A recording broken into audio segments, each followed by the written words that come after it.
আসসালামু আলাইকুম। আমি লেফটেন্যান্ট KSM ইন্তিসার জামান, বাংলাদেশ নৌবাহিনীর একজন। আজ আমি কোনো দলের না, কোনো সংগঠনের না, আমি আজকে জনগণ। আজকে আমি জুলুমকারীদের বিরুদ্ধে ডাক। আমাদের নেভাল একাডেমিতে ঢুকতে শেখানো হয় আল্লাহর পক্ষে লড়াই করো। ধর্ম, বর্ণ, জাতি নির্বিশেষে সত্যের পথে, নীতির পথে, ন্যায়ের পথে রুখে দাঁড়ানো যেমন একজন মুসলিমের দায়িত্ব, তেমনি প্রত্যেক জনগণের দায়িত্ব। আজ আমি প্রত্যেক জনগণের জন্য সেই ডাক। আমার এই ডাক কতদূর যাবে আমি জানি না, তবে বন্ধ করানোর জন্য রাজাকার, BNP ইত্যাদি নাম দেওয়া হবে। দাড়ি দেখে বলবে আমি জামাত শিবির, তবে আমি একজন বীর প্রতীক সন্তান। আমার বাবা আর্মিতে ছিলেন এবং মাননীয় প্রধানমন্ত্রী আপনার সাথেই SSF-এ চাকরি করেছেন। তবে জনগণ এইসব আর খায় না। Enough is enough. আমাদের দেশ আজ ভালো নেই। আমাদের জনগণ আজ আর্তনাদ করছেন। এই আর্তনাদ আজকের না, এই আর্তনাদ 2009 সালে যখন 57 জন অফিসার মৃত্যুবরণ করেন, খুন করে ফেলা হয়, মৃত্যুবরণ। এর মধ্যে ছিলেন আমার বাবার আর্মির কোর্সমেট, আমার বন্ধুদের বাবা এবং আরো অনেকেই। 1971 সালেও এত অফিসারের মৃত্যু হয় নাই। আজকে ছাত্র আন্দোলনের উপর যেই কিল অন সাইট অর্ডার দিয়েছেন, ওই দিন সেটা কই ছিল মাননীয় প্রধানমন্ত্রী? আজকে আমার এই প্রশ্ন সেই সকল অফিসারের পক্ষ থেকে যাদের চাকরি কেড়ে নিয়েছিলেন এক রাতের মধ্যে, এবং পর্যায়ক্রমে আরো যাদের চাকরি শেষ করে দেন। প্রত্যেকটা অফিসার এবং তাদের পরিবারের আতঙ্ক আমার মনে এখনো আছে। পিতৃহীন সন্তানদের কান্না কেউ ভোলে না। আজকে ছাত্রদের বিরুদ্ধে এবং জনগণের বিরুদ্ধে যে আচরণ, এই আচরণ কোথায় ছিল বিডিআর জওয়ানদের সাথে? ছাত্রদেরকে রাজাকার ডেকে আপনার ছাত্রলীগকে লেলিয়ে দিয়ে কেমনে পারলেন? কিন্তু সেদিন অফিসাররা কিছু করতে চাইলে কোনো ধরনের সিদ্ধান্ত আপনি দিতে পারলেন না। তো আপনার 2012 সালের থেকে আপনার দাড়ি পরা ছেলে রাস্তায় দেখলেও তাকে তুলে নিয়ে যান। এমন অবস্থায় গিয়েছে যে আমার উচ্চপদস্থ কর্মকর্তা আমাকে বলছে তুমিও সাবধানে বাইরে যেও, তোমাকে দেখেও তুলে নিয়ে যাবে। তাইলে আপনি এবং আপনার সরকার কি মুসলিম বিদ্বেষী? যেখানে পুরো পৃথিবীর মুসলিমরা ইসলামোফোবিয়ার বিরুদ্ধে যুদ্ধ করছেন, আপনি এই মুসলিম গরিষ্ঠ দেশে ইসলামোফোবিয়া ছড়াচ্ছেন। আমার ভাইদের আত্মমর্যাদায় আঘাত করে মরিয়া করে দিচ্ছেন। সংখ্যালঘু ভাই যারা আছেন তাদের পুঁজি করে সংঘর্ষ লাগিয়ে তাদের ক্ষতি হতে দিয়ে ডিভাইড অ্যান্ড কনকার মতাদর্শ চালাচ্ছেন। আপনি বলেন ধর্ম যার যার, উৎসব সবার, তবে আজকে আমরা বলি ধর্ম যার যার, সংগ্রাম আমাদের সবার। সাগর রুনি দম্পতির একমাত্র সন্তান মাহির সারোয়ার মেঘ রাস্তায় দাঁড়িয়ে আছে পোস্টার হাতে, জীবনের নিরাপত্তা চাই। 2012 সালে তাদের বাসায় ঢুকে 6 বছরের শিশু মেঘের চোখের সামনেই তার মা বাবাকে নৃশংসভাবে খুন করা হয়েছে। তকিয়ের পিতা রফিউর রাব্বি এর পোস্ট। ছাদে খেলারত অবস্থায় 6 বছরের শিশু রিয়াকে আপনার পুলিশ খুন করেছে। আর 4 বছরের শিশু আহাদ 8তলার বাসায় বারান্দায় দাঁড়িয়ে বাহিরে তাকিয়েছিল, পুলিশ তাকেও খুন করেছে। সরকার যেমনভাবে মানুষের নিরাপত্তা দিতে ব্যর্থ, তেমনি আপনি আপনার আশেপাশের পোষাদের নিয়ন্ত্রণ করতে ব্যর্থ। আর আপনার শেখ পরিবার নিয়ে তো আর নাই বলি। প্রত্যেকটা মসজিদে জোরপূর্বক দোয়া করাচ্ছেন, আবার এরা এদের মতো সন্ত্রাসবাদ আচরণ চালিয়ে দেশের মানুষদের ক্ষতি করতেই আছে। ছোট ছোট বাচ্চাদের 2020-এ সুশীলদের ভিতর থেকে যারা সৎসাহসী প্রতিবাদী, এরা সবাই ক্ষতিগ্রস্ত। এবং তার সাথে যুক্ত হলো মেজর সিনহা এবং আবরার ফাহাদের হত্যা। এখন এসেছেন ছাত্র আন্দোলনের বিরুদ্ধে শুট করার বেআইনি সিদ্ধান্ত নিয়ে, এবং এর মধ্যে ডিফেন্সকে জড়িত করে আমাদের আত্মমর্যাদা এবং নৈতিকতার প্রশ্ন এনেছেন। এই জন্যই আজকে আমি একটা জুনিয়র অফিসার হয়েও সকল সশস্ত্র বাহিনীর অফিসার এবং সৈনিকদের পক্ষ থেকে তীব্র প্রতিবাদ জানাচ্ছি। আপনার কারণে আজ সারা বিশ্বের সামনে আমরা লজ্জিত, এবং আমাদের ভাই বোনদের সামনেও আমরা সমালোচিত। ছাত্রদের ছোট একটা আন্দোলন, সেইটার উপায় না করে কেন আপনার এই গেদর লীগকে আমাদের ছাত্রদের উপর লেলিয়ে দিলেন? কেন? এখন আর এটা ছাত্র আন্দোলন পর্যায়ে নেই ম্যাডাম। আপনার এবং আপনার প্রসাদের সময় শেষ, ইনশাআল্লাহ। আজ আমার বার্তা শেখ হাসিনার কাছে না, আজ আমার বার্তা সবার আগে আমার সৈনিক, নেভির নাবিক এবং এয়ারফোর্সের এয়ারম্যানদের নিকট। আপনারা আমাদের ভাই, আপনাদের শক্তিতে শক্ত 3 বাহিনী। আপনারা যদি চান জনগণের পক্ষে, আপনারা সবচাইতে বড় ঢাল।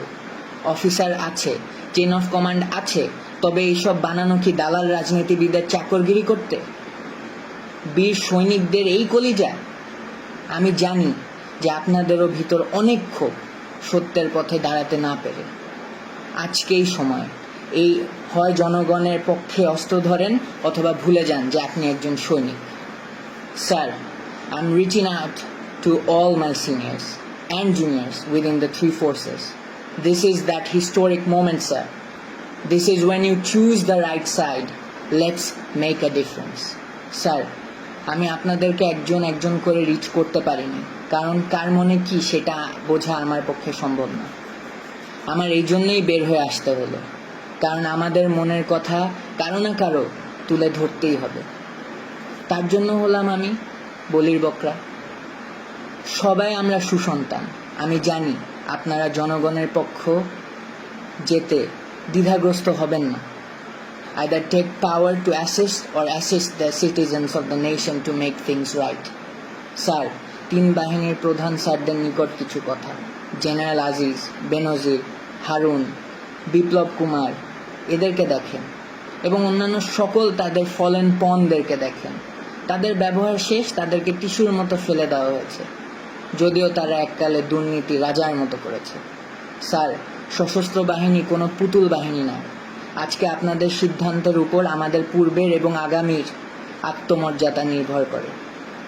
স্বার্থান্বেষী সরকার কার স্বার্থে চলে সেটা আমরা সবাই বুঝি। তাই স্যার, দিন শেষে আপনারাই লুজার। কেননা আজ এই খুনি শোষকদের পক্ষে থাকলে দিন দুনিয়া দুইটাই হারালেন। আমাদের কাজ শেখ হাসিনার জন্য মূর্তি বানানো না, বা লেডিস ক্লাব চালানো না, বা সরকারের পক্ষে পাঁচাটা কর্মকাণ্ড করা না। যদি থাকতেই হয় তাহলে জনগণের পাশে থাকা। আমাদেরকে ব্যবহার করে করে আমাদের মধ্যে রাজনীতি যেভাবে প্রবেশ করিয়েছে এই সরকার, তার উত্তর দিতে হবে। অনুচ্ছেদ 45 হিসাবে সকল বাক স্বাধীনতা ফেলে দিয়ে বোবার মতো চললেও দিন শেষে আমাদেরও বিবেক আছে, ধর্ম আছে, আমরাও মানুষ। এটাই সেই সময় বিবেকের পক্ষে দাঁড়ানো। এই সিস্টেম বদল আনতেই হবে। জাতি পঙ্গু হয়ে যাচ্ছে, যেটার পরিচয় আমরাই। আমরা এতটাই জিম্মি হয়ে গিয়েছি যে আমাদের ঠিককে ঠিক বলার ক্ষমতা নেই। আমাদের সম্মান, ঐতিহ্য এবং মূল্যবোধ তুলে ধরার সময় আজকেই। অবসরপ্রাপ্ত অফিসারদের প্রতি আহ্বান আমার, আপনারা অনেকেই সত্যের পক্ষে দাঁড়াতে চাকরি হারিয়েছেন, সম্মান হারিয়েছেন। আজকে গত 15 বছরের জবাব দেওয়ার সময় চলে এসেছে। জনগণের প্রতি আহ্বান আমার, 2009 গেল, আপনারা অফিসার না, তাই অফিসারদের মৃত্যুর পক্ষে সংগ্রাম করেন নাই। এরপর আবার 2018-তে ওরা এসেছিল 18-র কোটা আর নিরাপদ সড়ক চাই আন্দোলনের ছোট ছোট বাচ্চাদের, ছেলে মেয়েগুলোকে গুম খুন করতে। এবারও আপনি কিছু বললেন না, কারণ এই ছেলে মেয়েগুলো আপনার সন্তান না। 2020-এ ওরা আবার এসেছিল সুশীলদের ভিতর থেকে, যারা সৎসাহসী প্রতিবাদী, তাদেরকে গুম খুন করতে। তারপরে আপনি কিছু বলেননি, কারণ আপনি ওদের মতো সুশীল না।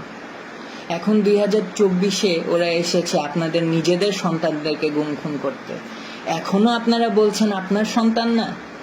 যেদিন আপনার সন্তান হবে সেদিন পর্যন্ত অপেক্ষা করবেন? তাইলে আপনার ইচ্ছা 6 বছরের রিয়ার মতো আপনার বাচ্চা ছাদে ঘুরতে গিয়ে গুলিবদ্ধ হোক, এবং আবু সাইদ, মুগ্ধ, রাইহান, তানভীর, হৃদয় ও ওমর আরো অনেকের সন্তানের মতো আপনার ছেলে রাস্তাঘাটে মার খেয়ে গুলিবদ্ধ হয়ে পড়ে থাকুক, পুলিশের আর্মার্ড গাড়ির উপর মরে পড়ে থাকুক, যার লাশকে ঘরের ময়লার মতো ফেলে দিবে রাস্তার উপর। আপনার ছেলে নিরস্ত্র হয়ে কোনো বিল্ডিংয়ে ঝুলে আশ্রয় নিয়ে থাকা অবস্থায় এই খুনি সরকারের লোক এসে নির্দ্বিধায় গুলিবদ্ধ করে মেরে ফেলবে, এইটা চান? শিশু আহাদ এর মতো গুলিবদ্ধ হয়ে আপনার কোলের মধ্যে শেষ নিঃশ্বাস ত্যাগ করার সময় বলবে, বাবা তোমার বুকেই থাকবো আমি, তখন আপনার টনক নড়বে? এটা না চাইলে ধর্ম বর্ণ নির্বিশেষে রাজপথে আসেন। জনগণের সাথে মিলে সশস্ত্র বাহিনী এই দাবি পূরণের জন্য জনগণের সুরক্ষা নিশ্চিত করবে এবং জনগণের স্বার্থে অস্ত্র ধরবে, এইটাই আমার প্রত্যাশা। আপনারা মনে রাখবেন, বহিরাগত শক্তি এখন দেশে বিদ্যমান। তারা অনেক উপায়ে দুই পক্ষের মধ্যে সহিংসতার সৃষ্টি করতে সন্ত্রাসী কর্মকাণ্ড চালাবে এই খুনি সরকারকে টিকায় রাখতে। তাই ছন্নছাড়া হবেন না, সবাই রাজপথে নামেন। আমাকে অনেকেই বলেছে, বাঙালি এই বাঙালি সেই, দেখবি পিছে কেউ আসবে না, তুই একাই মরবি, তোর গোষ্ঠী সহ মরবি। তোর নেভির এবং এয়ারফোর্সের অফিসারদের এমনিই নাই কলিজা এবং সংখ্যাও কম। তোর আর্মির বাপেদের 2009-এর পর রক্ত শুকিয়ে গাদ্দারি রক্ত হয়ে গিয়েছে, আরো কত কি। আমি কি বলেছি জানেন? আমি বিশ্বাস করি এই দেশে এখনো ঈমান বেঁচে আছে, দেশে এখনো বিবেক বেঁচে আছে, আমার বিশ্বাস বেঁচে আছে। এবং আমার বিশ্বাস যে আমার মতো সবার বিশ্বাস বেঁচে আছে এবং থাকবে। রিজিকের মালিক আল্লাহ। মনে রাখবেন, আল্লাহর পক্ষ থেকে সাহায্য এবং আসন্ন বিজয়। আমি জনগণের পক্ষে, আমি যাচ্ছি তাদের সাথে যোগ দিতে। হারানোর অনেক কিছু, তবে আজকে মুসলিম হিসেবে পাওয়ারও অনেক কিছু। আমার সশস্ত্র বাহিনীর ভাইদের কাছে আমার শেষ রিকোয়েস্ট, আজকে আল্লাহর জন্য হলেও আসেন দেশকে বাঁচাতে এই খুনিদের হাত থেকে। এটা হলো 50 বছর পূর্তির এক তকমা স্বাধীনতার। এই তকমা আমি খুলে ফেললাম। এরপরে যতগুলো তকমা লাগবে প্রত্যেকটা বুলেটের এক একটা রক্তের দাগ হিসেবে তকমা। ফি আমানিল্লাহ।